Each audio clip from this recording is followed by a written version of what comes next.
Hello दोस्तों, तो कैसे हो आप लोग। आप लोगों का एक बार फिर से स्वागत है आपके अपने इस YouTube channel target 10 free study material में।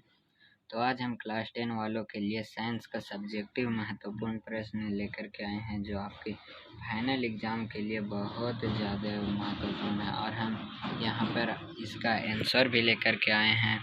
और सब्जेक्टिव प्रश्न है, ऑब्जेक्टिव नहीं। तो आप लोग अगर हमारे चैनल पर पहली बार आए हैं तो चैनल को अवश्य सब्सक्राइब कर लीजिए और बेल के आइकन को भी दबा दीजिए, ताकि आगे आने वाले प्रत्येक वीडियो का नोटिफिकेशन आपको मिलता रहे।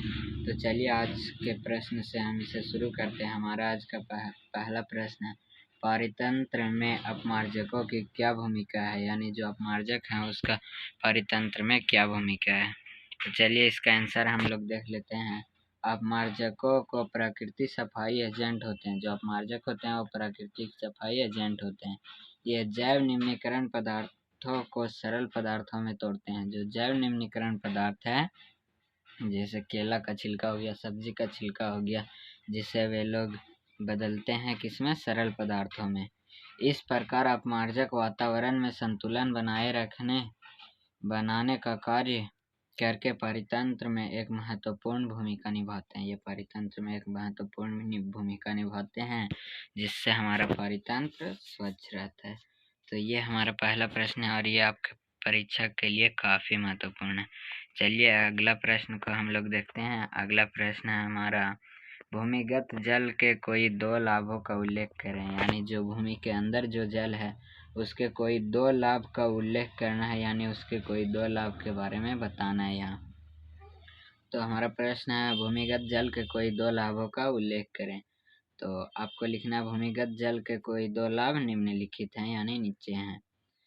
पहला यहाँ पे लिखेंगे और यहाँ पे लिखना है, भूमिगत जल फैलकर कुएं के जल स्तर को बनाए रखते हैं तथा खेतों में नमी बनाए रखते हैं।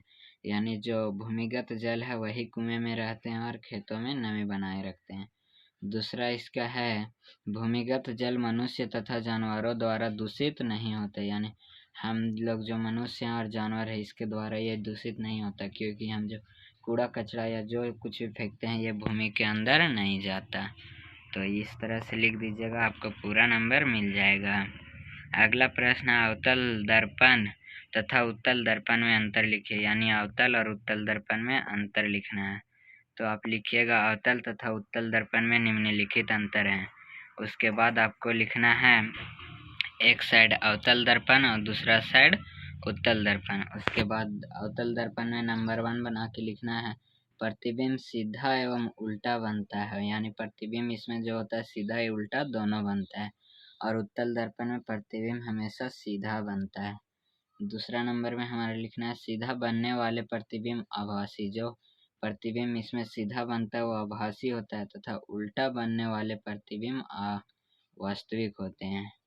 और इसमें प्रतिबिंब चूंकि सीधा बनता है तो ये आभासी होता है। उसके बाद नंबर 3 लिखेंगे और नंबर 3 में लिखेंगे, प्रतिबिंब का आकार वस्तु की स्थिति पर निर्भर करता है। यानी वस्तु को आगे रखेंगे तो वह बड़ा बनेगा, पीछे रखेंगे तो छोटा बनेगा अवतल में। और उत्तल दर्पण में बनेगा, प्रतिबिंब का आकार वस्तु के से छोटा बनता है। यानी जितना भी बड़ा वस्तु वो उससे छोटा बनता है। देखते हैं ना, गाड़ी वाड़ी में लगा हुआ रहता है आगे, तो वो छोटा ही बनता है। जितना में पूरा गली का, मतलब गली में आप अगर गाड़ी लगाए हैं तो वहाँ पर का पूरा पेड़ पौधा आईने में यानी दर्पण में दिखता है, तो वो छोटा बनता है तभी तो। अगला प्रश्न है हमारा, सूर्योदय एवं सूर्यास्त के समय सूर्य रक्त धब्बा क्यों प्रतीत होता है। यानी जब सूर्य उगता है सुबह में और जब सूर्य डूबता है शाम में, तो ये रक्तधाब क्यों प्रतीत होता है, यानी लाल लाल क्यों दिखता है। तो इसका आंसर लिखेंगे, सूर्योदय एवं सूर्यास्त के समय सूर्य का प्रकाश पृथ्वी के वायुमंडल में अधिक दूरी तय करती है। यानी जब सुबह होता है शाम, तो ये अधिक दूरी तय करके आता है हमारे पृथ्वी तक, जिसके कारण सूर्य के प्रकाश का प्रकीर्णन हो जाता है। सूर्य का प्रकाश का प्रकीर्णन हो जाता है।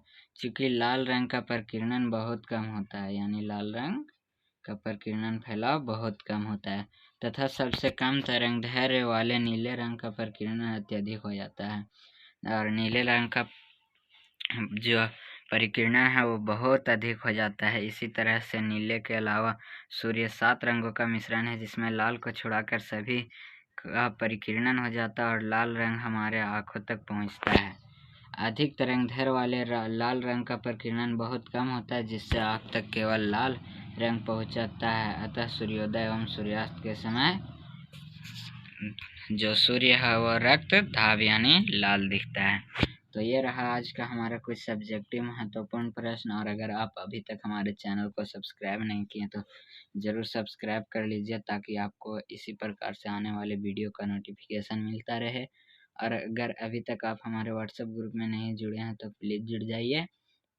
वहाँ आपको डिस्क्रिप्शन में लिंक मिल जाएगा, वहाँ से आप जुड़ जाइए व्हाट्सएप ग्रुप में। आप चैनल को सब्सक्राइब कर दीजिए और वीडियो को एक लाइक करके एक प्यारा सा कमेंट ज़रूर कर दीजिए।